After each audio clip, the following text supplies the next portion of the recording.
Cuenta que no está corriendo. Listo, Por favor, sí. listo. En esta síntesis que hace Kant a través de la estética trascendental, seguimos luego el camino desde la crítica de la razón pura a la crítica de la razón práctica y luego a la estética, donde esta síntesis ya se produce de un modo particular en el sentido de una disciplina particular dentro de la filosofía que produce entonces una cierta síntesis que tiene su expresión justamente también dentro de una tensión, en este caso entre arte y naturaleza, tiene su expresión fundamental en la obra de arte y en el juicio que se hace sobre la obra de arte, que es justamente lo que da origen a la disciplina estética como posibilidad de comunicación de la experiencia estética, del evento, que es la creación de la obra de arte, de la subjetividad del artista, que en el caso de Kant es el genio, como síntesis precisamente, pero donde se produce una nueva tensión. Lo que quiero decir con esto es que las tensiones no se resuelven, sino que de alguna manera, inclusive si lo decimos en sentido hegeliano, lo que se producen son unas ciertas superaciones, pero donde se plantea nuevamente el dilema. ¿Cuál es el dilema que queda planteado en la estética kantiana? Hay una tensión entre naturaleza y arte. Kant se detiene sobre todo en lo que corresponde al arte y al arte bello en particular, que es creado por el genio, pero esto queda enmarcado dentro de un sistema de idealismo trascendental. Entonces, de alguna manera, sigue habiendo allí una cierta propensión, una cierta comprensión metafísica, porque aunque Kant critica la mirada hacia lo que no puede ser conocido, la cosa en sí, plantea sin embargo que hay algo como la cosa en sí. ¿Qué es lo que ocurre con Hegel? Hegel, que sería luego de Kant el siguiente gran sistema estético. Lo dijimos en la clase pasada, lo plantea dentro de un sistema, justamente es el último de los grandes sistemáticos, que entiende lo que él llama la realización del espíritu como ideal fundamental de la filosofía, lo entiende como un viaje y lo llama específicamente viaje de la experiencia, de la conciencia, y un viaje que se produce justamente, si recuerdan una cita que les envié al final de la clase pasada, entre dos órdenes que están completamente separados y que son autónomos. Uno sería el orden de la naturaleza y el otro sería el orden del espíritu. En ese viaje, entre dos órdenes que están muy separados uno del otro, se va produciendo la realización de la experiencia en la conciencia individual y luego esa conciencia de alguna manera sigue el camino también de la conciencia colectiva, porque hay una categoría fundamental para Hegel, y esto es lo que representa también una salida desde el solipsismo del yo moderno, ¿no? Recordemos que el solipsismo se plantea desde Descartes. Kant lo resuelve justamente cuando plantea que a través de la obra de arte hay la posibilidad de una especie de intersubjetividad no racional que nos permite tener un acuerdo o un consenso común, un acuerdo común que le otorga universalidad y posibilidad de comunicación a la obra de arte y al juicio estético. ¿Qué es lo que plantea Kant? Hegel. Hegel plantea también una cierta comprensión que aunque sigue siendo idealista y aunque está enmarcada en una distinción entre naturaleza y espíritu, entre materia y espíritu, sin embargo, es de un enorme compromiso con la inmanencia del mundo, ¿no? Lo que plantea Hegel entonces es no solo la realización de la conciencia individual, sino también la realización de la conciencia colectiva, con lo que de una manera que él llama mit sein, que es ser con, ¿no? Ser con los otros, no es solo ser para sí mismo, sino también ser ser con los otros, ¿no? ¿Cuál es el papel que en este viaje tiene el arte? Hay un momento en el tránsito entre la razón, la autoconciencia y el espíritu, que son los estadios de los que habla Hegel. Hay un momento en el cual el espíritu se hace sensible, ¿no? Y allí es justamente donde estamos en el terreno del arte, ¿no?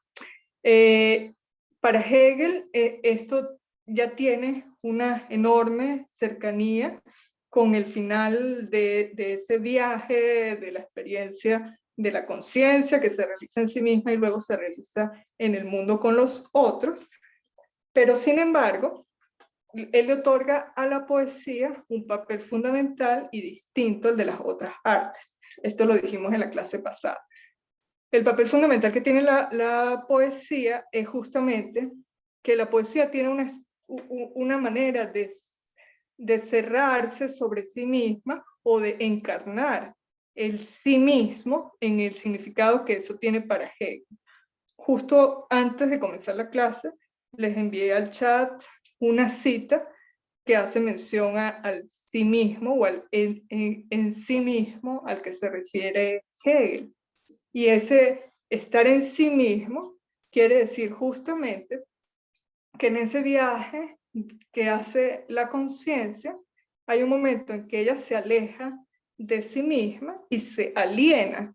De allí proviene, por cierto, el término marxista de alienación. Alienar significa volverse extraño, es extrañar, ¿no? Extrañarse de sí mismo, volverse extraño de sí mismo, separarse de sí mismo. En esa alienación, el espíritu, la conciencia, debe darse la vuelta y plegarse sobre sí misma. Y ese es entonces el momento de la reflexión, ¿no? Y la reflexión es la que produce realmente la realización del espíritu. Y como la poesía encarna el momento de la intuición del espíritu como posibilidad para el hombre, Hegel le da un papel distinto al que tienen las otras artes y antes que estar más cercano a las artes en sentido sensible, está ubicada más cercana a la religión como el estadio que sigue al del arte. Recordemos que Hegel, en su sistema de las artes, entre arte simbólico, arte clásico y arte romántico, del que hablamos en la clase anterior, nos dice luego que nos dice que tras la realización del arte, en el momento clásico y luego en el retorno de lo simbólico dentro de la forma clásica, en el romanticismo, que resuelve o que supera una cierta tensión entre la forma y el contenido. Eso está en el material que les envié en la clase pasada. Sin embargo, ya no hay posibilidad de que el arte obre nada más en dirección hacia el espíritu, y Hegel dice entonces que lo que se produce es la muerte del arte. No quiere decir que en adelante no se produzca arte, sino que no se producirá gran arte en el sentido de este camino de la realización del espíritu. La poesía entonces está más cerca de ese camino de la realización porque el estadio siguiente es la religión para Hegel. La poesía entonces es más religión que arte.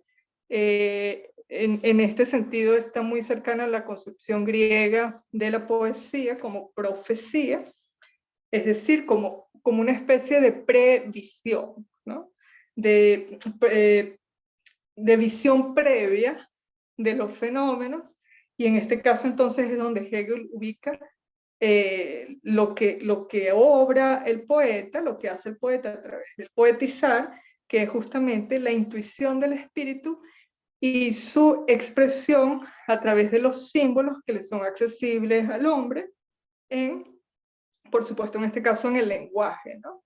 Pero por esa razón entonces ella estaría más cerca del espíritu.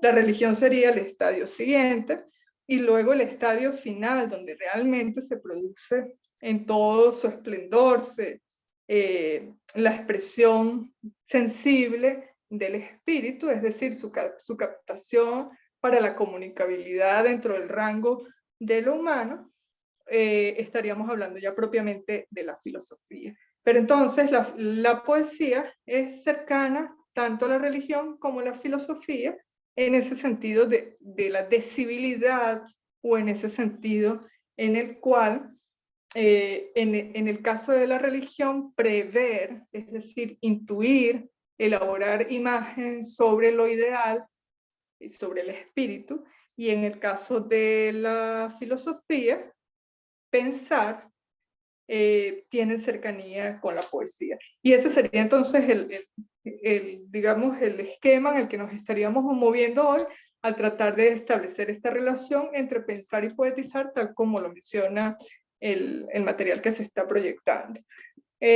Lo vamos a tomar, este pensar y poetizar, desde Heidegger, como se los dije en la clase pasada, porque Heidegger de alguna manera es quien elabora las consecuencias que tiene esta comprensión de la filosofía en este momento específico, del romanticismo y del patos romántico que está encarnado justamente en la poesía.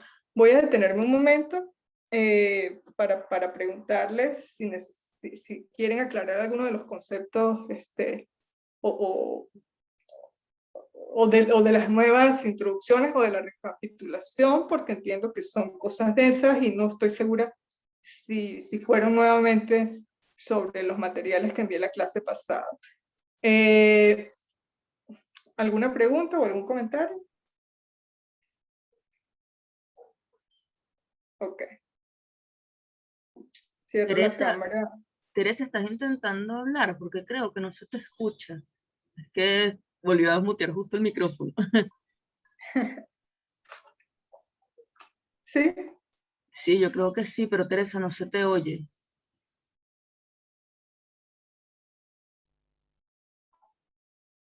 Bueno, esperemos. Teresa, cuando quieras intervenir más adelante, si quieres interrumpir, no hay ningún problema, pero en este momento no se te escucha. O a través del chat. Una de las citas que les envié hace un rato antes de comenzar la clase decía justamente, en referencia a cómo está anunciado en nuestro programa de la materia, la poesía como patos romántico por excelencia. Acá podemos referir patos en un sentido general, ¿no? Simplemente como sentimiento, exaltación, estado de ánimo, pero patos tiene justamente para Hegel un significado específico, porque él emplea esa palabra para agrupar conceptualmente justamente esta tensión de la que estamos hablando, la multiplicidad de fuerzas cuya afirmación conflictiva aparece en el arte. Es decir, el arte sería el terreno, uno de los terrenos fundamentales en que de manera sensible se pone en juego y se pone en obra esta lucha, este combate entre la multiplicidad de fuerzas que están dadas a la experiencia humana. Ok, te estamos leyendo, Teresa. Ok, no te preocupes. Y con esa palabra Hegel se refiere a la presencia de estas fuerzas universales en el hombre. ¿En qué contexto Hegel, digamos, introduce el patos como el lugar donde encarna este combate? Justamente recordemos, y por eso comenzamos en el material con Heráclito, recordemos que Hegel es uno de los momentos de la filosofía que retorna a mirar este momento inicial del pensamiento, donde se plantea justamente la contraposición de fuerzas entre el ser y no ser, y Hegel nos dice que el logos, es decir, lo que une todas las cosas, lo que le da su ley a todas las cosas, la razón, si lo decimos en términos restringidos, la palabra, el verbo, si lo decimos en términos inclusive más específicos, Hegel dice que el logos es la unidad de ser y no ser. Y con esto acoge entonces esta tensión que nos había planteado Heráclito desde el inicio de la filosofía y no le da una resolución. El logos no sería tomar posición o llegar a un estado tal en el que la tensión se resuelva, sino justamente la unidad de ser y no ser, la imposibilidad de la resolución. El constante combate, la constante lucha, de allí entonces proviene lo que conocemos genéricamente con Hegel como el método dialéctico, donde constantemente se están superando las distintas elaboraciones de la experiencia para introducir, digamos, comprensiones más cercanas a la realización del espíritu, y esto es lo que en Hegel se llama la superación o Aufhebung, que no implica una superación que deja completamente atrás lo transitado, sino que lo incorpora en una nueva síntesis que ella misma entra en una nueva contradicción constantemente. No hay entonces una realización final a la cual acceder, sino una constante tensión y un juego de unidad entre el ser y el no ser. Ese combate o esa lucha es la que estaría planteada en el arte. Pero en el arte este Aufhebung, que es superación, pero que también es conservación, es decir, Aufhebung es el equivalente a superar, conservando, que por cierto es una bellísima imagen, si la pensamos en todas sus implicaciones, y tiene mucho que ver con la memoria, tiene mucho que ver con la realización total de una tradición, por ejemplo, pero tiene todo que ver con el arte, en el sentido justamente de que el arte es una suerte de corte sobre la realidad, que la encapsula, que la configura, que la atrapa y que la hace aparecer dentro de unos ciertos límites que otorga la destreza técnica, por supuesto, y la hace aparecer en el mundo como una especie de presencia del espíritu, ¿no? Esto nos diría Hegel. Pero esa presencia no agota el combate, no agota la contradicción, no agota la dialéctica. Es una superación que conserva, en este caso conserva en la materia, si hablamos de las artes más ligadas a la forma, o conserva otros aspectos del espíritu, y en este caso entonces también la poesía sería más cercana al espíritu porque ya no tiene tanta densidad material y tendría que ver justamente con este acceso más directo de la intuición que no tiene que pasar tan, digamos, por la violencia que implica el dominio de la materia más densa, lo cual no significa, por supuesto, que la poesía no requiera también un cierto ars, un cierto trabajo laborioso de la técnica, ¿no? Pero con elementos menos materiales, ¿no? En este caso, entonces, cuando estamos hablando de Heidegger para introducir el material que vemos hoy, Heidegger también está en este contexto tanto de lo que plantea Heráclito como de lo que plantea Hegel en su acercamiento al arte, como lucha, como combate, como dialéctica, como polemos o guerra entre principios contrarios que están constantemente en lucha y que solo logran su armonía o conciliación de manera temporal. La obra de arte sería entonces uno de estos momentos de conciliación temporal de la tensión eterna de los principios contrarios que producen los fenómenos en ese juego entre el ser y el no ser. Entonces acá recordamos dos fragmentos de Heráclito, uno el que habla justamente en relación a esta tensión, a la guerra como padre de todas las cosas, vamos a hacer el juego completo padre del arte también, en el sentido del combate que se lucha entre el contenido, la forma, y en este caso, si hablamos de Hegel, la idea, la encarnación de la idea, el espíritu, el intento de realizar el espíritu en la materia, en lo sensible. Y tenemos un segundo fragmento que nos dice: el Señor, cuyo oráculo es de Delfos, no muestra ni oculta.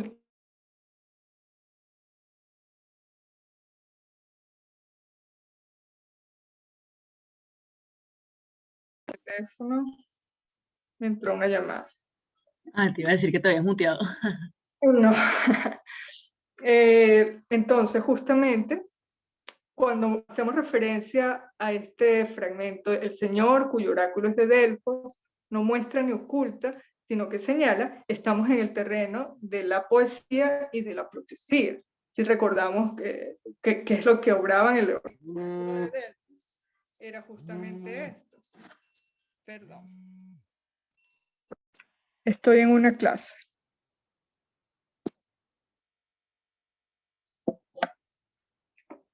Lo que se produce justamente en este símbolo del oráculo de Delfos es la unión de la profecía y de la poesía como el lugar donde ni se muestra ni se oculta, sino que se señala. Y esta es la definición que tiene Heidegger para el pensar. El pensar es justamente señalar, y él lo toma desde Hölderlin, como lo vamos a ver a continuación.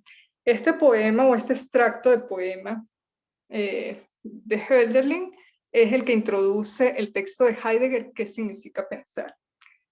Allí nos dice: un signo somos, indescifrado, sin dolor somos, y en tierra extraña casi perdemos el habla. ¿Qué significa ser un signo indescifrado? Significa que está todo por hacer, inclusive desde el punto de vista del habla. Y nos dice Hölderlin a continuación de este poema que pleno de méritos, lleno de méritos, es decir, pues, podemos acumular todos los méritos de lo que se considera méritos en el mundo. Sin embargo, y así dice la frase, lleno de méritos más poéticamente, habita el hombre sobre la tierra. ¿Qué dice? ¿Qué significa acá este poéticamente? Recordemos la raíz poiein, sobre la que hemos insistido, en relación con poesía, pero en relación también con crear y con creación. Es decir, creativamente habita el hombre sobre la tierra, poéticamente en el sentido de cómo se anticipa a través de la visión y a través de la intuición, toma los datos o las señales, vamos a decirlo mejor en el ámbito poético, de la realidad de lo porvenir, y lo configura simbólicamente en el poema. Y esto sería entonces no solo la cualidad poética como tal, sino también sería el pensamiento y sería también la sabiduría. Eso nos lo dice mejor Heidegger en su texto El origen de la obra de arte. Si puedes correr un poco, por favor, Valerie, la lámina. Más abajo. En El origen de la obra de arte, es un texto de Heidegger. Les voy a enviar al terminar la clase el PDF de texto total, ¿no? Pero en este caso es un poco el resumen de lo que nos dice Heidegger allí.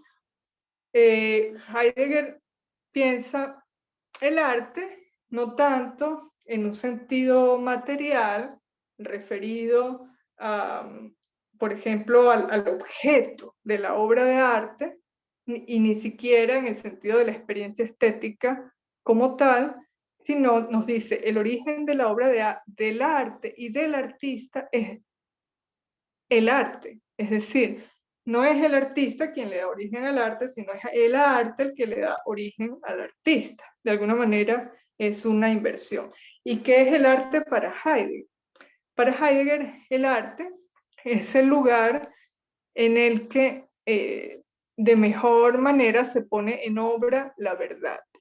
Es decir, de la misma manera como en Kant hay una pretensión de universalidad para la obra de arte, como en Hegel hay un momento del espíritu que se revela en la obra del arte, en el caso de Kant, de Heidegger, que ya ha pasado por esta crítica que hemos visto en otro momento con Schopenhauer y con Nietzsche. En el caso de Heidegger, la obra de arte queda puesta nuevamente en relación con la verdad. ¿Con qué tipo de verdad? No es, sin embargo, una verdad en el sentido de un absoluto de la verdad, sino es una verdad fenomenológica, de alguna manera. Por eso esta inversión según la cual es el arte el que le da origen al artista. Y esta fenomenología de Heidegger, que sería entonces el esquema con el que nos acercamos a él, nos habla de una cierta concepción de la verdad como aletheia. Aletheia es un término griego que traduce justamente como verdad, pero que Heidegger lo traduce sobre todo como desocultación, ¿no? Desocultación de qué? En esta tensión entre el ser y el no ser, y en la manera como se ha transitado sobre todo el camino del ser en la tradición occidental y se ha dejado oculto el camino del no ser, Heidegger nos dice que lo que se ha producido entonces es una especie de ocultamiento. Y este ocultamiento ha obrado en contra de la verdad. Para él, la verdad es aquello que produce una mejor imagen, una mejor apariencia, una mejor comprensión, un mejor concepto de lo que se muestra, pero también de lo que sostiene lo que se muestra. Es decir, tanto de la desocultación como de lo oculto que lo sostiene, ¿no? Heidegger nos habla del hombre como el lugar donde el ser se vuelve concreto. Él lo llama el ser ahí, el Dasein, y este ser ahí sería entonces un claro del ser, un abierto del ser, donde radica la posibilidad del desocultamiento de la verdad. El hombre, que sería el Dasein, el ser ahí, el ser concreto, es decir, el ser en el mundo, sería a través de todas sus actividades en el mundo el que desoculta el ser, pero el arte, entre todas las actividades humanas, sería la fundamental para producir este desocultamiento. ¿De qué manera? Justamente porque el arte hace relucir lo más bello, si hablamos en el sentido de la belleza, pero también porque el arte muestra justamente ese combate. Ya lo vamos a ver más adelante. Seguimos con el material, ese sería como el esquema fundamental. Entonces Heidegger nos dice que el origen del arte es la procedencia de la esencia. El arte, cuando es gran arte, pone en obra la verdad efectiva, y esta obra es la que pone en juego el acontecimiento del combate entre la tierra y el mundo. Estas son, por supuesto, y yo soy consciente de eso, cosas densas, conceptuales, pero lo que quiero señalar acá sobre todo es que se mantiene o se rescata esta concepción del combate entre lo universal y lo particular, y la obra de arte como un lugar fundamental, no para resolver este combate, sino para producir una síntesis temporal que sin embargo deja revelarse el carácter vivo y el carácter en devenir del combate. La obra de arte, por supuesto siempre estamos hablando de la gran obra de arte, sería entonces una especie de corte de un segmento de la realidad enmarcado, como les dije hace rato, en los límites que correspondan según la destreza técnica de cada una de las artes, pero un cierto corte que encapsula fenómenos, pero que no los osifica, que no los inmoviliza, sino es el equivalente a una cápsula donde quedan dentro las fuerzas vivas moviéndose y generándose constantemente en esa realización del espíritu que siempre está en devenir. Y lo digo en términos hegelianos porque Heidegger es también en este sentido hegeliano. Combate presente en Nietzsche, en lo apolíneo y lo dionisíaco, dice Teresa.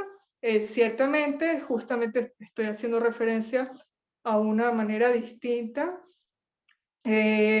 para que se note que este discurso sobre el arte, esta conceptualización sobre el arte y esta experiencia sobre el arte es común a los grandes momentos del pensamiento estético, aunque sea dicho de otras maneras y aunque esté inserto en distintos sistemas o pensadores filosóficos, pero básicamente quien ha tenido la experiencia del arte y quien la ha pensado puede reconocer en estas palabras y en este combate el fenómeno artístico, independientemente de que quede ligado a una u a otra forma de expresarlo, ¿no?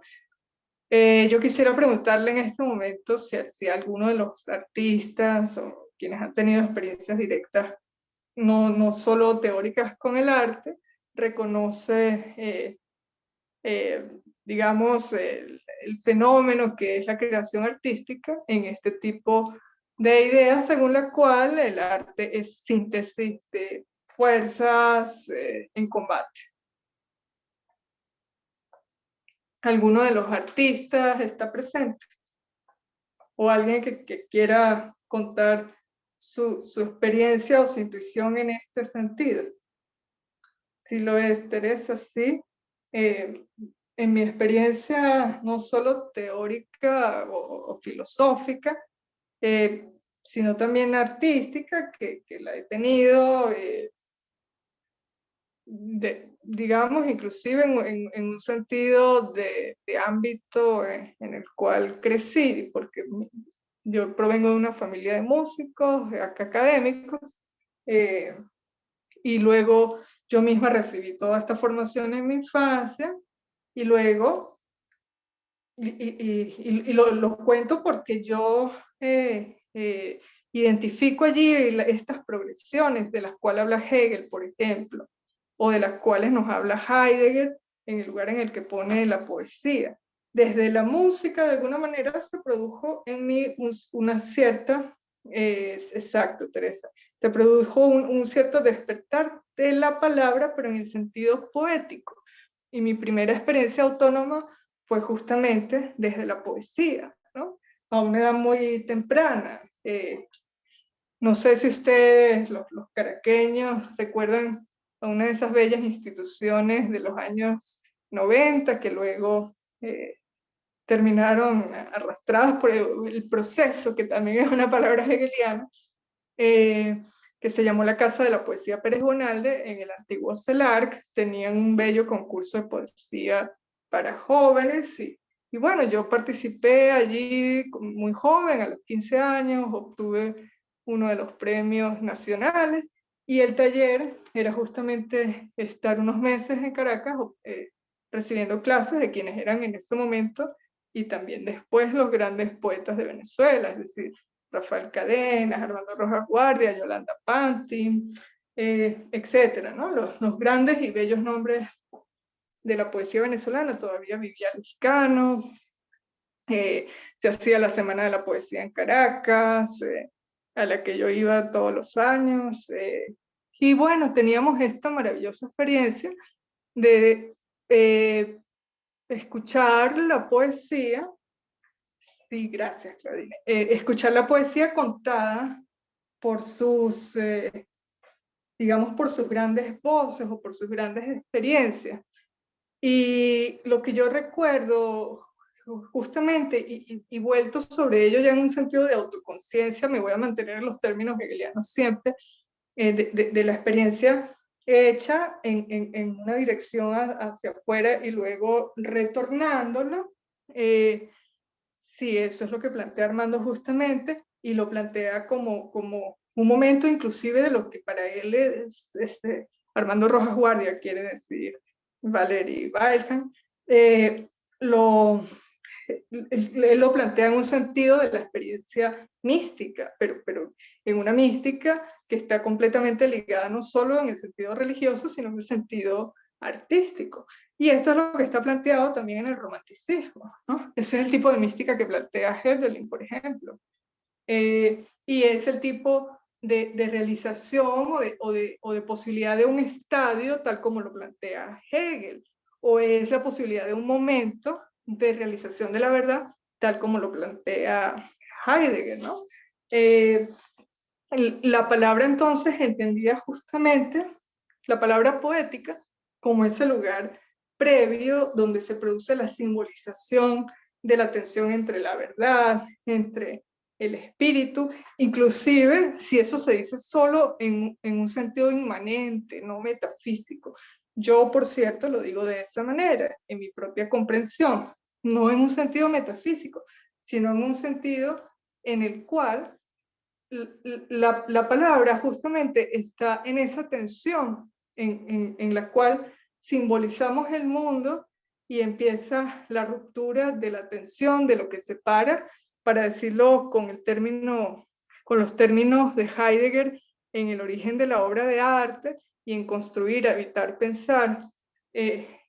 Esas tensiones que separan el cielo, la tierra, el mundo y el hombre, justamente la palabra poética es el lugar donde se inaugura, se supera por primera vez la tensión entre hombre y mundo, y entre tierra y hombre para fundar mundo, y donde se inaugura entonces la posibilidad de simbolizar y de crear desde allí lo que antes no tenía existencia. Y ahí está su potencia, y ahí está entonces siempre su cercanía también con el pensar.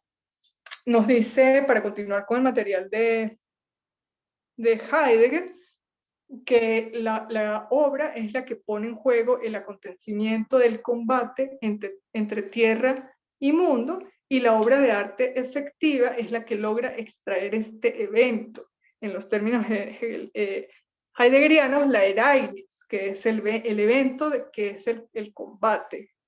Una configuración que logra entonces atrapar lo vivo de las fuerzas y ponerla constantemente en diálogo para la recepción de la obra de arte, ¿no? Ustedes lo leerán por sí mismos. Si puedes, por favor, correr la lámina, Valerie.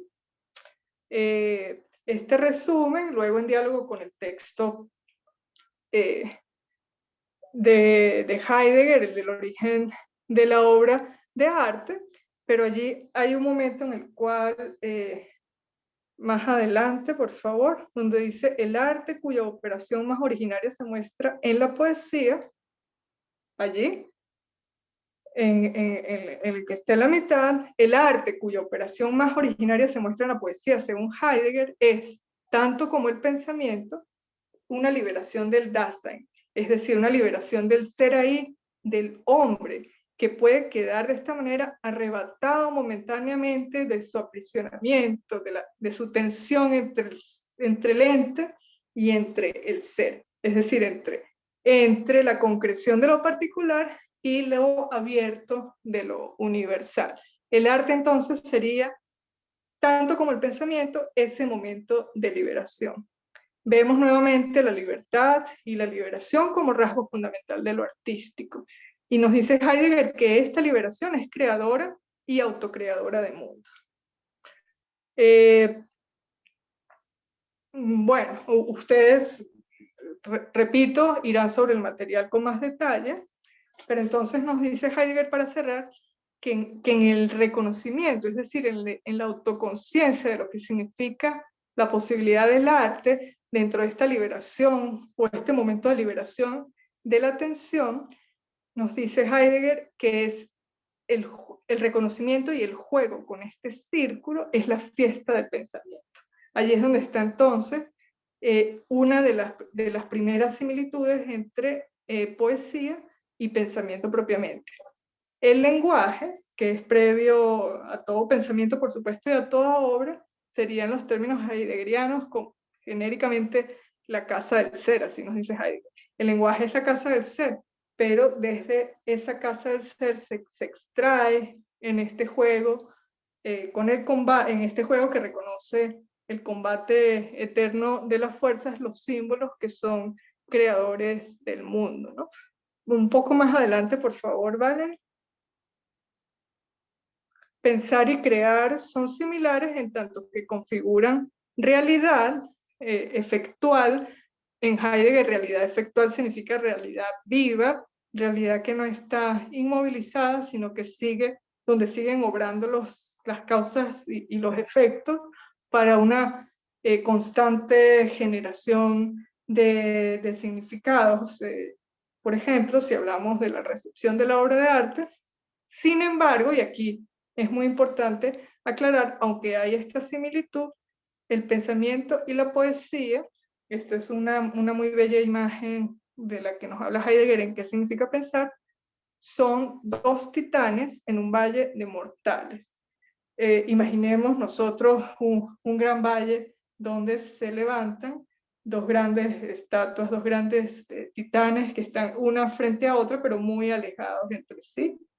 Sin embargo, al ser los dos únicos titanes, son los únicos visibles entre ellos mismos y para todos de manera fundamental. Entonces, pensamiento y poesía muy alejados uno del otro, a la vez muy cerca uno del otro, son como dos titanes en un valle de mortales. Y allí estaría entonces su similitud. Vamos por favor más adelante. Paro otra vez. ¿Tienen alguna pregunta o algún comentario? En esta experiencia que les comentaba, en un tránsito entre la música y la poesía como experiencia personal, como experiencia personal siento que la relación musical, que de alguna manera implica la palabra poética, provino justamente de esa formación previa, por supuesto luego del contacto con la literatura propiamente, ¿no? Pero yo sí creo que hay una especie de generación que nos permite pensar esta imagen de la que nos habla Schopenhauer en el fragmento 52 del que les hablaba, y donde pone la música justamente y la poesía en una relación como estos dos titanes de los que nos habla Heidegger aquí, que los enfrenta como el lado cóncavo y el lado convexo de un espejo. La poesía sería entre las cosas visibles, lo más cercano al espíritu o a la voluntad, como la llamaba Schopenhauer, y en cambio la música estaría del otro lado y sería lo más cercano ya propiamente a lo no visible, que sería en un caso los universales posteriores a las cosas y en otro caso los universales anteriores a las cosas. Pero serían como los dos lados de un mismo espejo. Pues vamos por favor más adelante. Sigue Heidegger en qué significa pensar. Pensar entonces, en este sentido, significa como el oráculo de Delfos, que no muestra ni oculta, sino que señala, señalar en dirección a la apertura de un claro del ser. Así lo dice Heidegger. De un lugar en el cual se muestra la verdad. Y eso sería el pensar, pero eso es lo que es el arte también, y en particular el arte poético. Es un lugar en el que se abre la posibilidad de ver en obra la verdad. Es decir, en obra quiero decir obrando en todos sus efectos un cierto corte de la verdad que queda enmarcado dentro de los límites de una de las artes y en particular del arte poético. Vamos más adelante, por favor. Acá Heidegger, bueno, nos habla de Hölderlin en particular, de por qué Hölderlin, no solo para él, sino en general para la tradición filosófica, es el poeta fundamental. Recordemos en primer lugar que el romanticismo es sobre todo un proyecto un proyecto alemán, ¿no? Eso lo vimos con el libro de consulta general, que es el de Safransky. Es una invención y es un producto del espíritu alemán, sobre todo en el sentido en el que la reforma protestante, como uno de los criterios de inicio de la modernidad, restablece la posibilidad de una relación directa con el libro de revelación, con la Biblia, y introduce el ámbito de la interpretación o de la hermenéutica y por lo tanto, la posibilidad de la libertad y de una cierta relación directa con la palabra y un una cierta autonomía del yo, digamos, en sus búsquedas, en sus conclusiones y en sus elaboraciones, ¿no? Entonces, el yo, que es uno de los criterios fundamentales tanto de lo moderno como de lo romántico, que es esa reivindicación del alma individual, de la subjetividad que da origen precisamente a la estética, como criterio de verdad. Entonces, nos dice Heidegger qué es lo que qué es lo que significa Hölderlin en este contexto. Hay distintos poetas románticos. Nosotros hemos insistido mucho sobre Hölderlin precisamente porque desde la estética en sentido filosófico es el poeta del ser, se le llama de esa manera, ¿no? Produce, como todos los románticos, un intento de retorno a un cierto pasado ideal. En el caso de Hölderlin es la antigüedad griega, sobre todo, pero con una característica fundamental que me interesa destacar, ¿no? Nosotros tenemos, por ejemplo, una referencia a Novalis como uno de los poetas que encarnan el espíritu romántico. Estamos hablando en este caso de los inicios del romanticismo, pero quienes conocen un poco más a Novalis saben, por ejemplo, que él habla de una especie de camino que sin embargo conduce después a una huida, ¿no? Él dice, por ejemplo, más allá yo me encamino de toda aflicción. Cuando llegue a aquella cumbre, adiós tu esplendor, las sombras traerán guirnaldas del inmortal frescor. Es decir, allí hay un camino, como lo hemos hablado en otro momento, que conduce sobre todo hacia la huida del mundo o hacia una negación de la voluntad del mundo. Eso lo vemos en sentido filosófico, por ejemplo, en Schopenhauer. Vimos también a Blake como otra de las referencias posibles del poeta romántico.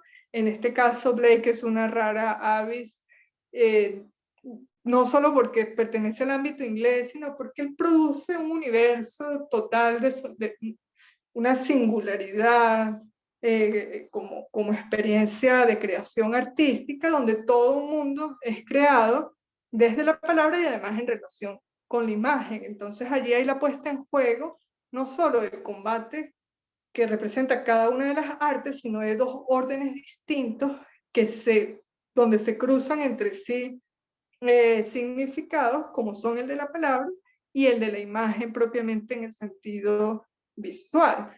Pero Blake también, como Hölderlin, tienen la característica de crear un mundo propio y regresar a un cierto pasado ideal. En el caso de Blake, en la ciudad celeste, Jerusalén,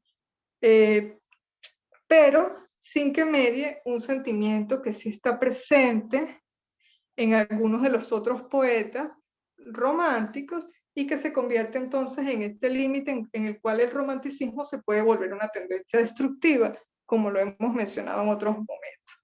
En este sentido, tiene un trabajo muy valioso un filósofo alemán del siglo XX llamado Max Scheler.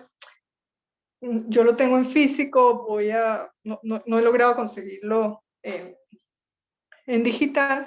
Se llama Sobre el resentimiento y nos habla justamente a propósito de esta distinción entre los poetas, la diferencia entre el sentimiento, y valga el juego de palabras que no es casual, hay una diferencia entre la reivindicación del sentimiento, que es lo propio del romanticismo, y luego el resentimiento, que es como el volver a ir sobre los sentimientos, de una manera que se produce una especie de círculo vicioso que produce un cierto envenenamiento de la voluntad para estar en el mundo y un cierto odio contra el mundo que fácilmente conduce hacia soluciones de destrucción, ¿no? Allí es entonces donde está siempre el límite tanto entre el nihilismo activo y el nihilismo pasivo, pero también el límite entre el romanticismo en un sentido constructivo, que lo puede tener, por ejemplo, desde el símbolo y desde esta función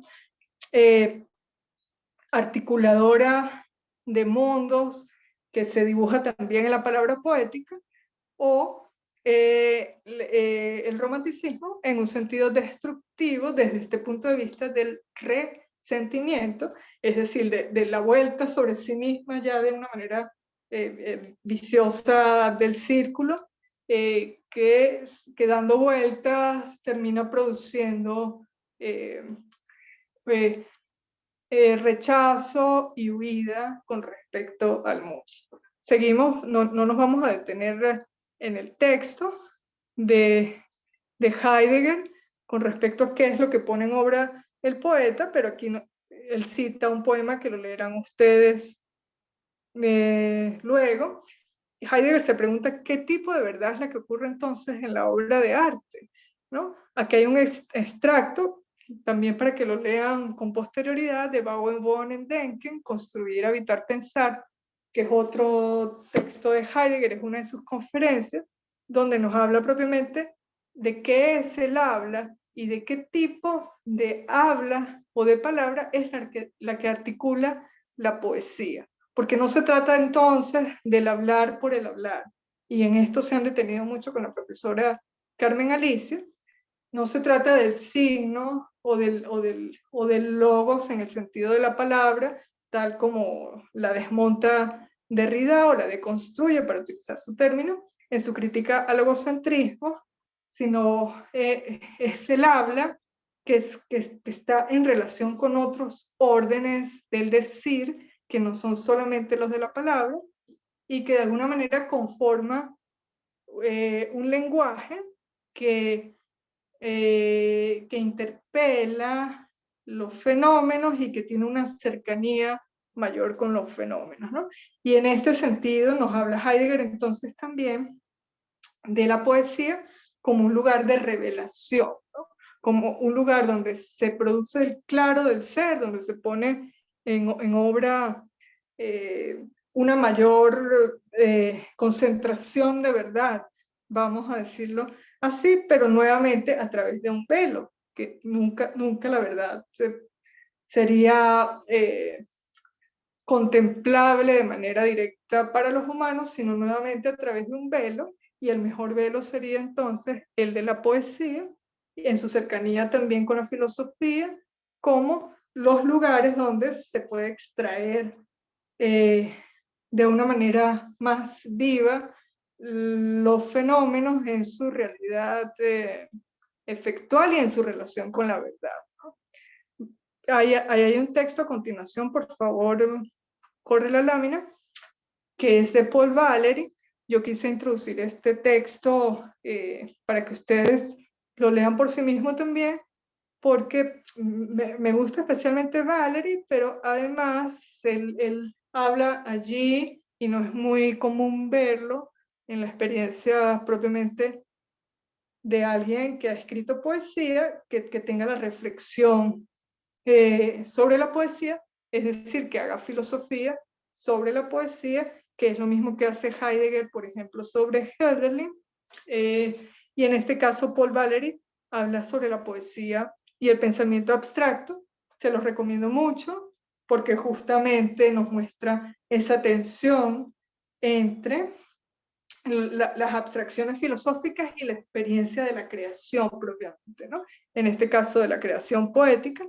Y Valéry nos remite también a poetas donde esto queda muy bien representado también, como Keats, Baudelaire. Yo incluiría también, por ejemplo, a Eliot, Pero en el caso de Baudelaire se produce también un lugar donde esta reflexión de un poeta que hace crítica o que hace pensamientos sobre la creación es muy instructivo para comprender cómo opera esta tensión. Vamos un poco más adelante. Y por favor le pregunto a Valerie qué hora es. Son las 10:30 en punto. Ok, perfecto. Tenemos entonces chance. ¿Algún comentario o alguna pregunta?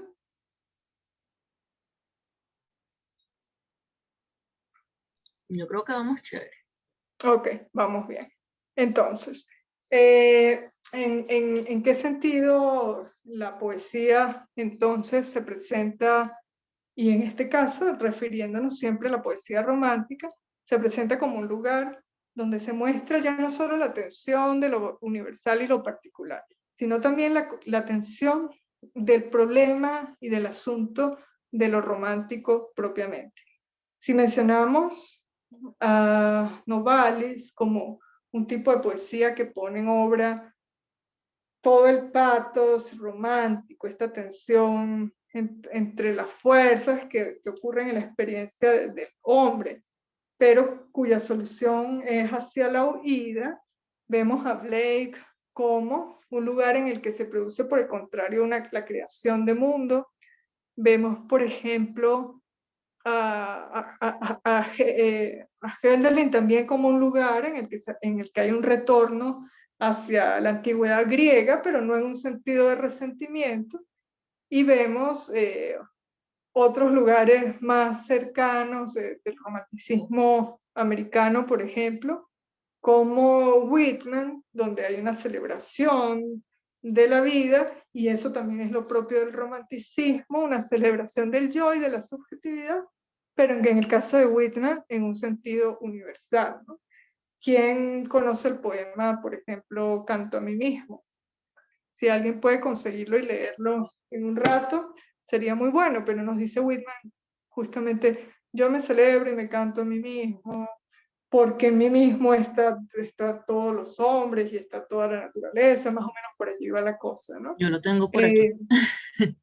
¿Cómo? Que yo lo tengo por aquí después. Bueno, si lo tienes y puedes leerlo sería una maravilla. Porque justamente es un momento del romanticismo donde no obra de ninguna manera el resentimiento. Y entonces allí es donde está siempre esa posibilidad de entender el romanticismo de distintas maneras o justamente entender su diversidad y sus distintas salidas, ¿no? Tal como nos decía el mismo Hegel, que estaba la posibilidad de la reacción de Fausto, que quiere conocerlo todo en el sentido mundano porque no puede acceder a lo divino, o está la reacción del alma bella, que se retira del mundo y que huye, ¿no? Hay distintas posibilidades para reaccionar frente a esta exaltación del orden subjetivo o del orden de los sentimientos, ¿no? En el caso de Hegel, vemos la configuración de un momento en dirección al espíritu. En el caso de su contendiente, que vamos a ver la próxima semana en relación con la música, que es Schopenhauer, vemos en cambio una huida. Hegel y Schopenhauer en vida produjeron uno de esos grandes combates entre pensadores vivos de un cierto momento, y Schopenhauer no se ocupó de los temas que se ocupaba Hegel, ni Hegel de los que se ocupaba de Schopenhauer. Allí entonces hay también una tensión que es muy útil para mirar otra posibilidad de salida del romanticismo que ya no está, digamos, mostrada en el ámbito de la historia, tal como la quiere mostrar Hegel, el despliegue del espíritu, de la idea en la historia, sino que de alguna manera lo abstrae nuevamente para la filosofía y lo lleva al terreno meramente artístico, o lo retoma para el terreno artístico, que ha quedado en el caso de Hegel agotado y cerrado, ¿no? Y lo que hace Schopenhauer es privilegiar la música. Ese es el hilo que toma de Beethoven, que a su vez toma Wagner de Schopenhauer, que toma Nietzsche de Wagner, y que produce toda una nueva vertiente de la estética alemana en general y de la estética en particular, ¿no? Donde, por cierto, Baudelaire es un momento fundamental. ¿Tienes el poema, Valerie? Sí lo tengo. Ahí no lo ven, ¿no? Es que tengo que cambiarlo. Bueno, ¿lo leo y ya o cambio ¿O la lo cosa de lees? compartir? Sí, o lo lees. Ok. Bueno, voy a leerla. Bueno, es largo, obviamente. Voy a leer la primera parte nada Bueno, más. lee un extracto al principio. Eso, la primera estrofa, Sí. como quien dice. Canto a mí mismo. Me celebro y me canto a mí mismo. Y lo que yo diga ahora de mí, lo digo de ti. Porque lo que yo tengo, lo tienes tú. Y cada átomo de mi cuerpo es tuyo también. Vago e invito a vagar a mi alma. Vago y me tumbo a mi antojo sobre la tierra para ver cómo crece la hierba del estío. Mi lengua y cada molécula de mi sangre nacieron aquí, de esta tierra y de estos vientos. Me engendraron padres que nacieron aquí, de padres que engendraron otros padres que nacieron aquí, de padres, hijos de esta tierra y de estos vientos también. Ok, vamos a ¿Ok? parar un momento ahí, Valerie. Ok, dale. Ajá, sí, vamos a tanto a leerlo en sentido artístico como a pensarlo en sentido filosófico. Mira, veamos todos cómo en tan pocos versos quedan puestos allí, si lo pensamos en sentido filosófico, tantos asuntos. Yo me celebro y me canto a mí mismo, es casi solipsismo del yo, si lo vemos como una especie de tautología. Yo me celebro y me canto a mí mismo, un círculo que se queda allí dando vueltas. Pero inmediatamente hay una salida desde allí, es decir, él no se queda encerrado en el yo, sino que sale a mencionar ese yo como el lugar donde está encarnado toda la naturaleza, donde todos los átomos de todo lo que es. Es decir, nos está planteando un atomismo, como lo plantearía, por ejemplo, Demócrito entre los griegos, o como lo plantearía la física en sentido contemporáneo. Nos está planteando un panteísmo en el sentido de una relación con la divinidad, según la cual ella, la divinidad, no es extra mundana, sino que es una encarnación en todas las cosas, que serían entonces todas ellas dioses, ¿no? Se celebra a sí mismo también porque en él están todos quienes produjeron su generación, sus padres, sus abuelos, todos los que antes estuvieron para posibilitar su existencia concreta en ese momento, y eso entonces es el apego a la tierra, el apego inclusive a la identidad, etcétera, y esos son asuntos fundamentales del romanticismo, pero aquí no vemos nada que se parezca al resentimiento, ¿no?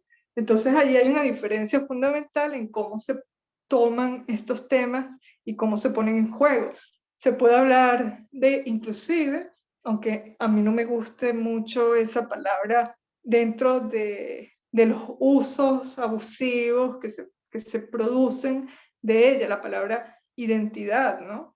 En este momento, por ejemplo, hay unos reclamos muy problemáticos de unas ciertas reivindicaciones sobre las minorías, pero que se terminan agotándose en el mero reclamo por la identidad. Y lo que termina produciendo son separaciones en vez de lo común o de la universalidad de algo más inclusivo, como sería, por ejemplo, el criterio de humanidad, ¿no? En este caso, hay sin embargo, en el caso de, quiero decir, de Whitman, una referencia a esa identidad con la tierra, con los ancestros, en un sentido que no es excluyente de las otras posibilidades, ¿no? Y allí hay una inmensa diferencia, tanto en el sentido del romanticismo, en sentido histórico de la época que estamos estudiando, como en el sentimiento romántico que se hace presente en cualquier otro momento de la cultura. ¿Continúas un poco más, por favor, Valeria?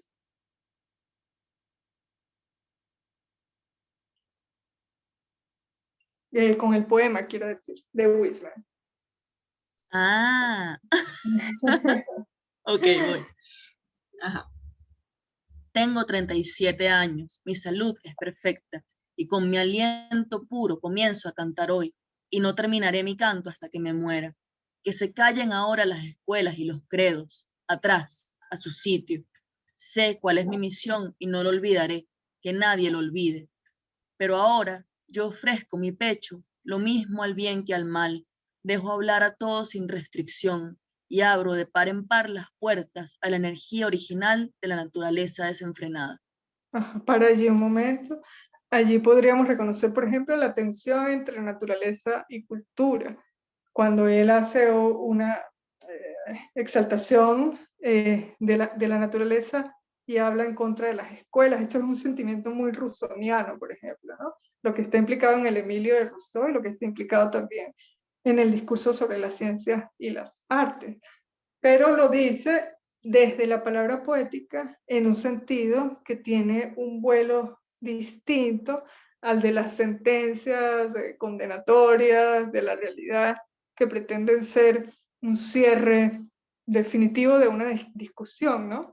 Y en este sentido, entonces, la poesía tendría como, por supuesto, en su pertenencia también a lo que es propio de las artes, tendría o nos mostraría o serviría como una especie de canon en su relación con la filosofía que muestra la manera como la palabra puede mantener su flexibilidad y su apertura, como la palabra no debe agotarse en su cerrarse sobre sí misma, por ejemplo, como puede ocurrir en el concepto, pero como puede ocurrir también en las fórmulas de la razón, ¿no? Que termina volviéndose muy rígida y produciendo monstruos, ¿no?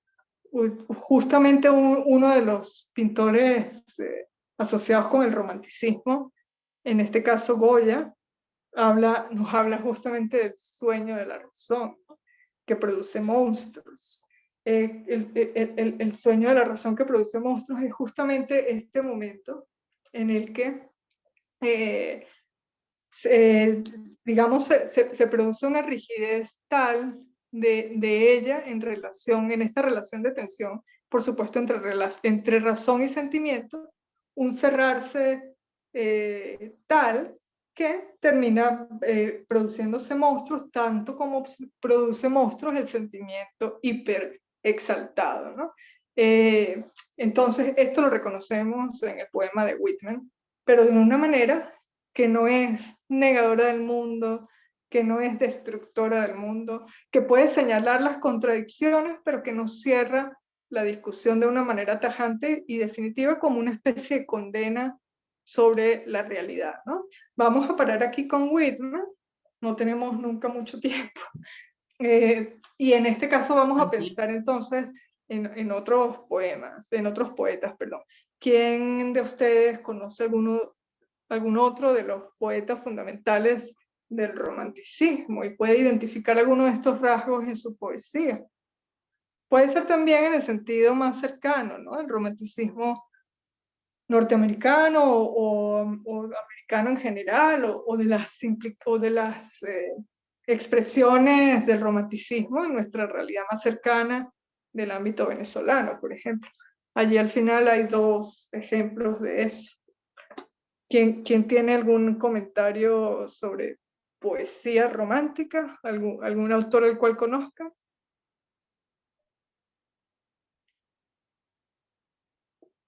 ¿No? Ok. Muy bien. Bueno, Más adelante, en los textos luego del texto de Valery, hay un texto que me parece importante, es de Agamben, es una entrevista que le hacen al filósofo italiano, que ha tenido mucha relevancia últimamente, por cierto, en las discusiones en relación con la pandemia, ¿no? Edgar Allan Poe, nos dice María, sí. Allan Poe, por ejemplo, tiene una cierta propensión a la huida, pero dicha con esa maravillosa musicalidad, por ejemplo, o con ese ejercicio de creación de imágenes potentes que aun cuando nos están hablando de la muerte, de la oscuridad, de la locura, ya a un punto en el cual el romanticismo comienza a volverse ya no solo antirracionalismo, sino ya irracionalismo, una especie de exaltación ya de lo oscuro, de lo bizarro, de lo macabro, hacia unos límites que dan origen a la primera de las vanguardias, como lo hemos mencionado en otras clases, escritores o poetas, en este caso, como Allan Poe, como Rimbaud, Mallarmé, Baudelaire, Villon, tienen ya, digamos, ya en ese tránsito hacia el simbolismo y hacia el malditismo, tienen unas implicaciones distintas. Pero en el caso, por ejemplo, no sé, se me ocurre El Cuervo de Edgar Allan Poe, que por cierto tiene una bellísima traducción preciosa de nuestro poeta Pérez Bonalde. ¿Quién conoce el texto del Cuervo? Es impresionante cómo por cierto, es un problema también entre lo universal y lo particular que opera en ese ámbito de la traducción, ¿no? Y lo menciono justamente porque una de las características del romanticismo es que se abre la posibilidad de desprenderse del latín como lengua común de la cultura y se hace una revalidación o se pone en juego la posibilidad de escribir en la propia lengua y de darle significados universales, lo cual por supuesto implica que en adelante se consolida el ámbito de la traducción. Y la traducción es prácticamente la traslación de todo un ámbito de la cultura que queda encarnado en una obra a otro ámbito de la cultura que le es ajeno y cuyos sentimientos inclusive puede ser que sean ajenos. Y es impresionante cómo el Cuervo de Edgar Allan Poe, con su musicalidad en inglés, ¿no? Once upon a midnight dreary, while I ponder weak and weary. Así un poco es la musicalidad del Cuervo de Allan Poe, y cómo Pérez Bonalde, en su traducción, que es una de las canónicas, lo rescata impresionantemente, aunque está transferido a un orden tan distinto, y siendo Pérez Bonalde bellísimo, siendo Pérez Bonalde justamente nuestro romántico por excelencia en todos los sentidos, ¿no? También en su comprensión de la vuelta a la patria y de todo lo que significa el desgarramiento y el sentimiento de los románticos como ese estar exiliado, no solo de la patria, sino del mundo en general, ¿no? Y el poema, seguramente Valerie lo conoce, ¿no? La traducción de Pérez Bonalde, que es algo así como: una fosca medianoche, cuando en tristes reflexiones sobre más de un raro infolio de olvidados cronicones, inclinaba soñolienta la cabeza, de repente a mi puerta oí llamar, como si alguien de repente se pusiera con mano tímida a tocar. Me dije, un visitante, un tardío visitante, etcétera, etcétera. No, por allí va. Lo que quiero resaltar aquí es lo impresionante cómo Pérez Bonalde logra capturar la musicalidad o el sentimiento del original de Allan Poe para producir una traslación que es fundante de nuestro romanticismo, no solo americano, sino ya el más cercano, nuestro romanticismo venezolano, ¿no? Totalmente. En este caso, bueno, que teníamos proyectado el texto de Agamben, Autorretrato al óleo del filósofo poeta. Les recomiendo que la lean, es una entrevista al filósofo italiano, donde él justamente asemeja la poesía y la filosofía como dos tipos similares de intensidades, ¿no? Aquí me parece muy romántico, en buen sentido, Agamben. Vamos, creo que es en la página 15, donde estaba 15 de este archivo, ¿no? Hay muchos temas allí interesantes, habla inclusive de los usos que se le da a esta exaltación por parte de la política, en el caso de las revoluciones, que es un gran tema romántico también, y por supuesto el filósofo, tanto como el poeta, siempre se encuentran enfrentados a la tarea política, ¿no? Pero, a ver, hay un momento en el cual, allí casi al final del texto, nos dice que ambos, tanto el filósofo como el poeta, están en una cierta relación con la voz de la musa, nos dice. Por supuesto, está hablando en general de las musas y en particular de la que corresponde a la poesía, pero aquí nos está hablando también de la musique, ¿no? Que es el ámbito general de las artes, tal como es concebido en el mundo griego, que tiene relación con Mnemósine, la memoria, que es la madre de las musas, y entonces en esa relación entre la memoria y el olvido, de la que nos habla toda la estética, si la revisamos no solo desde los griegos, sino si lo rastreamos en Kant, o lo rastreamos en Hegel, o en Nietzsche, o en Schopenhauer, o en Heidegger, hay siempre este juego de ilustración de la tensión entre lo universal y lo particular a través de la tensión entre la memoria y el olvido. Ese es entonces un lugar fundamental del arte, la tensión entre la memoria y el olvido. Este año, para hacer un inciso, un paréntesis, se celebra, por ejemplo, a un artista cuya obra se llama Atlas Mnemósine, que es Ivy Warburg, y donde pone en juego justamente esta manera como combinamos fragmentos de la memoria y del olvido para producir y reproducir realidad en un juego, en este caso artístico, pero por supuesto que es un juego que puede extenderse existencialmente a cualquier orden de la experiencia humana. Pero lo que une en este caso, como lo dice Agamben, al filósofo y al poeta, es que ambos se remontan a través del lenguaje hasta el evento antropogenético, en el que se ha producido aquella escisión de la voz animal que hizo decible al mundo, ¿no?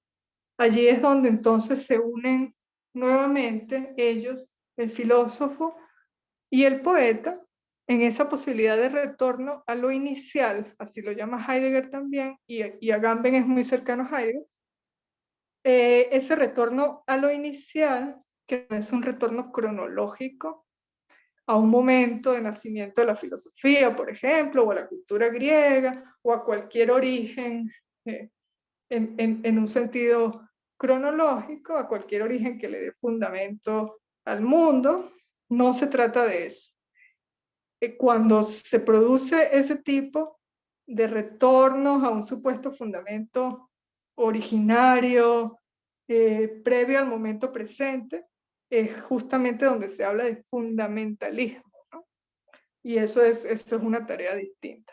Aquí estamos hablando del retorno al evento de lo inicial como algo que está ocurriendo siempre, en todo momento, como la posibilidad justamente de desocultamiento del ser en esta tensión que está siempre en obra entre las fuerzas que Hegel llama patos, que Heráclito llama polemos, que Heidegger llama aletheia, como el combate también entre lo oculto y su desocultación. La obra de arte sería entonces un lugar fundamental de retorno a lo inicial, a ese evento antropogenético donde el lenguaje emerge vivo para nombrar nuevamente el mundo de una manera originaria. Y al nombrarlo, lo crea o lo recrea.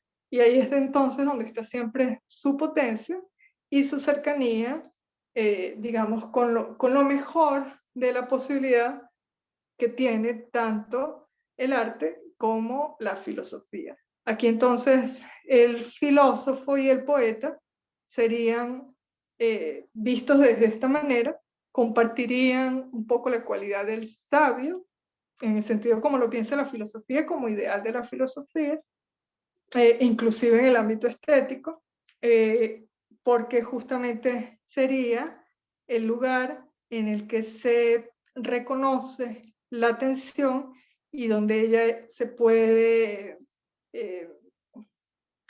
atrapar y es objeto de la medida, tal como la introduce el pensamiento o la introduce el arte, para poner en obra la verdad, ¿no? De esta manera nos lo dice Heidegger, que es uno de los últimos grandes pronunciamientos sobre el arte. Hemos revisado acá los previos al origen de la estética, por supuesto los que corresponden a Platón y Aristóteles, al del nacimiento propiamente de la estética que corresponde a Kant, al de Hegel como otro momento fundamental. Vamos a seguir mirando los que corresponden a Schopenhauer y a Nietzsche. Hemos hecho un poco un salto adelante, pero esto aquí no tiene implicaciones nuevamente cronológicas, hacia Heidegger, y Heidegger tiene mucha cercanía con Hegel y también con Kant, pero entonces el arte queda puesto acá nuevamente en una cierta relación de posibilidad con respecto a la verdad. El último gran pronunciamiento en términos de la filosofía sobre el arte corresponde al libro que les envié la semana pasada, que pueden ir leyendo desde ahora y sobre el cual podemos hablar un poco también en la próxima clase, que es el de Gadamer, La actualidad de lo bello, ¿no? Recibieron el libro, supongo.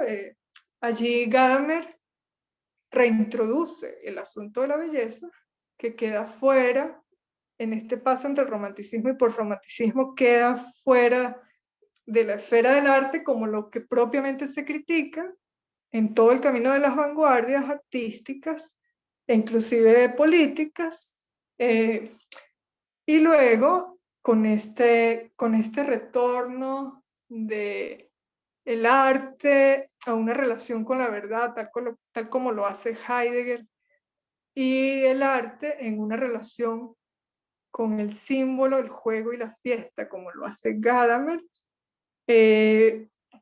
hay una posibilidad de retorno de la belleza, por supuesto que entendida en un sentido contemporáneo. En diálogo con ese texto de Gadamer, les recomiendo una película que desde hace varios años es mi favorita, todavía no hay ninguna que la supere, de Paolo Sorrentino, que se llama La Gran Belleza. No sé si alguno la conoce, pero en todo caso, para ubicarlo en el sentido más contemporáneo del diálogo, la posibilidad de la belleza, inclusive en este mundo que habitamos, y tal como lo dice Gadamer, la actualidad y siempre la posibilidad de la actualidad de la belleza. ¿Tienen alguna pregunta o comentario? Yo, cuando estábamos hablando de Pérez Bonalde, no interviene más porque justo estaba buscando el principio de su poema del Niágara, que obviamente pues, ya se los voy a leer los primeros versos nada más. La lira y el arpa, se titula la primera parte del poema del Niágara. Y podrás, lira mía, en tus débiles cuerdas, el rugido hallar del alquillón, el estampido retumbante del trueno, cuando su fragosa artillería barre de seno en seno la combatida bóveda sombría. Podrás el ronco acento hallar del mar sañudo y turbulento, y la potente fibra que en la gigante cítara del viento con rudo plectro la tormenta vibra, que es totalmente impresionante, es totalmente romántico, ahí está todo. Sí, no, es que Todo, yo lo está la recuerdo tempestad, está el lirismo, está la todo. No, y si guerra, sigo, O sea, si sigo después hay otros versos que son incluso más, ¿cómo decirlo? Más Más, enclarecedores de la visión de Pérez Bonalde. no, Pero ese poema, impresionante además que Pérez Bonalde haya sido eso en ese momento de nuestra cultura, ¿no? sí, no, absolutamente. En verdad es un personaje interesantísimo, Pérez Bonalde. Eh, Sí, y bueno, hay muchos lugares a los que regresar, por cierto, en ese juego entre olvido y memoria en el que estamos acá entre nuestros fragmentos, retomando hilos para reconstruir mundos, yo creo ujú, que hay que regresar a esos lugares como Pérez Bonalde, si hablamos de la poesía, ¿no? sí, Como Ramos Sucre, por sí, supuesto sí. los más contemporáneos, ¿no? Pero inclusive el gran Mariano Picón Salas, ¿no? Ujú, Y lugares realmente que nos han sido en muchos casos desconocidos, pero que nos hablan de esa potencia de la palabra fundadora de mundos, ¿no? De la que nos totalmente. están hablando por demás nuestros poetas grandes y vivos, ¿no? Armando Ujú, Rojas Guardia, quien falleció hace un año, yo por cierto lo amaba. sí, Eh, sí, es que Armando de verdad fue una pérdida dura para todos los que lo conocimos. sí, yo creo que lo vivimos además en ese momento de la pandemia como un evento del espíritu eh, sentido, así como unos ecos que no los hubiéramos sentido de otra manera, ¿no? El Totalmente. mismo Cadenas, por supuesto. He escuchado también a Victoria de Estefano, a quien respeto mucho, hablar también de la palabra y de la imaginación como el lugar del cual podemos resurgir, ¿no? Sí, Ana Teresa Cadenas, Torres también. exacto, Ana Teresa Torres también. Cadenas nos ha hablado, por ejemplo, esa potente imagen de florecer en el abismo, ¿no? Que por cierto tiene algo de romanticismo, pero también como de un darle vuelta a la huida y un regresar a pesar del abismo, ¿no? Sí, sí. Y Eh, también las crónicas de Lisa Lerner tienen mucho de la tensión de la memoria y todo esto que estamos Exactamente, hablando. exactamente.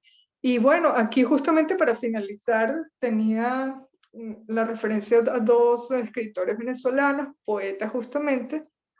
Eh, no les puse los nombres a propósito, seguramente alguno reconocerá de quiénes son los textos. Uno es Preludio y el otro es Ars Poética.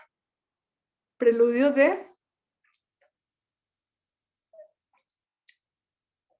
el anterior, Preludio, ¿de quién es Preludio? Ese es un texto que yo me sé de memoria y que me gusta mucho también, que es de Ramos Sucre, el gran Ramos Sucre. Sí, Acá sí. tenemos el yo, inmediatamente como un signo romántico fundamental encarnado en una forma literaria. Yo quisiera estar entre vacías tinieblas, ¿no? Aquí es el evento de ruptura del espíritu, inclusive podríamos decir en términos románticos del alma bella, en su camino de huida hacia el mundo, ¿no? El mundo lastima cruelmente mis sentidos y la vida me aflige. Impertinente amada que me cuenta amarguras. En referencia, por supuesto, a la amada de Dante en la Divina Comedia, ¿no? Entonces me habrán abandonado los recuerdos, esa tensión entre recuerdo y olvido, y habla del movimiento como signo molesto de la realidad, ¿no? Allí al final habla justamente de su salida, de su huida o su deseo de huida hacia la muerte, bajo cuyo hechizo reposará el poeta eternamente y no lamentará ya más ni la ofendida belleza ni el imposible amor, que son justamente los grandes lamentos románticos, ¿no? La ofensa a la belleza y el imposible amor. Este es un ejemplo. Y otro ejemplo que es ya en relación con la palabra y en particular con la palabra poética y lo que puede obrar desde ella, lo vemos con Ars Poética de quién? Ars Poética de A ver, Cadenas. que nos dice entonces, que nos da, sobre todo en los primeros versos, una cátedra fundamental sobre cómo se puede adecuar la palabra con el pensamiento, con los fenómenos, con esa posibilidad y esa potencia, como lo dice él, de que cada palabra lleve lo que dice, que sea como el temblor que la sostiene. ¿Qué cosa es el temblor? El temblor es justamente la tensión. ¿Qué cosa es lo que sostiene la palabra? Es su mayor o menor cercanía con el temblor entre lo universal y lo particular, con el temblor de estas tensiones de las que nos habla Hegel como patos, ¿no? Estas tensiones que no se resuelven fácilmente y que tienen un lugar fundamental en la obra de arte y en particular en la poesía, que se mantenga como un latido. Es decir, que en la palabra, como en la obra de arte, sea ella encarnada, pero sin embargo manteniéndose como un latido, es decir, manteniéndose viva. Y a mí aquí me parece que queda dicha justamente de una manera fundamental y puesta en obra literalmente en el sentido poético, la posibilidad de la resolución de la tensión, del patos como asunto fundamental del romanticismo, si lo pensamos con Hegel, pero de asunto fundamental de la tensión que está constantemente transcurriendo en el devenir, en la experiencia humana y que tiene un lugar fundamental de resolución en el arte en general y en el arte poético en particular. Yo seguramente ya me pasé como 10 minutos o algo por el estilo, creo, No te pero en todo preocupes. caso quedan abiertas las preguntas o los comentarios. Este texto ya lo tienen ustedes, lo puedes subir al Padlet, Valerie, Sí, perfecto, y lo les subo voy a ahorita. enviar el origen de la obra de arte, el texto original de Heidegger. ¿Alguna pregunta o algún comentario? Gracias también, Teresa. Lo que acabamos de ver, entonces los invito a que lo pongan en diálogo, que hagan una relectura de las citas que les he enviado al chat. Las dos que envié hoy, que son de Hegel o sobre Hegel, las que envié la clase pasada, el martes pasado, que son justamente de una de José Rafael Herrera sobre Hegel, en esa manera justamente en que se produce el viaje entre la naturaleza y el espíritu, y una también de Agamben, el filósofo poeta o poeta filósofo, del que los invito a leer la entrevista, que nos habla un poco del carácter ontológico, del tipo de existencia que tienen las imágenes, ¿no? Me gusta mucho y con esto voy a cerrar porque se parece también en ese sentido a Hegel, quien, a diferencia de Platón, que considera la imagen como mímesis en un sentido peyorativo, o el mismo Aristóteles, que la considera mímesis en el sentido de copia de la naturaleza, para Hegel la imagen es una superación de la naturaleza. Hegel se pone más, digamos, del lado de la cultura que de la naturaleza en esa tensión, a diferencia de Rousseau, por ejemplo, y nos dice que la imagen es superior a la naturaleza en el sentido de que es una elaboración que ha implicado una mayor experiencia y que tiene una carga mayor de espíritu, de autoconciencia y de reflexión, donde no está solamente la subjetividad individual, sino también el Mitsein, que es este ser con los otros o ser en el mundo, ¿no? Que al final también sería parte fundamental del arte como lugar en el que se crea sentido común.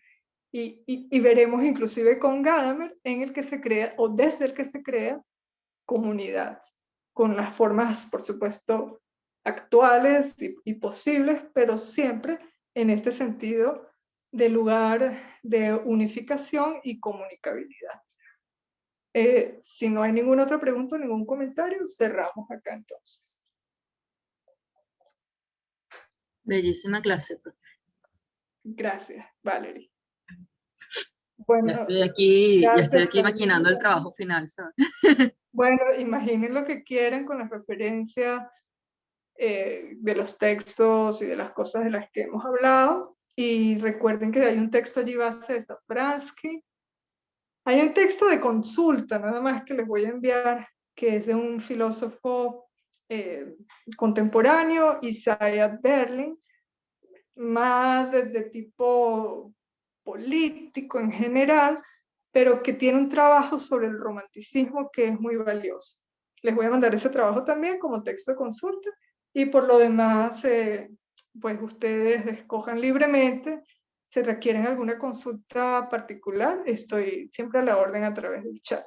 Podemos inclusive fijar una videollamada individual o una conversación individual si necesitan guía en ese sentido, ¿ok? Si no hay ningún otro comentario, nos vemos el próximo martes. Muchas gracias, profe. Gracias también a ustedes. Hasta pronto. Voy a parar la grabación. Feliz semana, Teresa.